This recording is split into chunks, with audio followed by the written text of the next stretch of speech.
So hello everyone, good morning. আমি রূপা, সবাইকে স্বাগত জানাই আমার ছোট্ট একটা ভিডিওতে। তো তোমরা সবাই কেমন আছো? আশা করি খুব ভালো আছো, আমিও ভালো আছি। তো প্রতিদিনের মতন সব কাজ টাজ করে নিচ্ছি, এদিকে বিছনা টিছনা গুছিয়ে ঝাড়টার দিয়ে। তোমরা হয়তো ভাববে প্রতিদিনই আমি একই ব্লগ, তো কিছু করার নেই। আমি যদি বাইরে যাই কোনো দিন তাহলে হয়তো বাইরের ভিডিও তোমাদেরকে দেখাতে পারি। আর আমি তো বাড়িতেই থাকি, তো বাড়ির ভিতরে চার দেওয়ালের ভেতরে যা করি, যেটুকু করি সেটাই তোমাদের সাথে শেয়ার করি। তো এইদিকে আমি দেখলে, এদিকে আমি পেয়ারা গাছ লাগিয়েছি। যখন অনলাইনে এনেছিলাম অনেকটা ছোটো ছিল, তো এখন প্রায় অনেকটা বড় হয়েছে।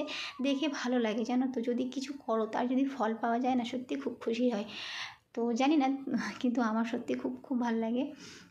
যাই হোক, এদিকে টিফিন করে নিলাম পুজো টুজো দিয়ে। এদিকে আজকে রান্না করবো মাছ।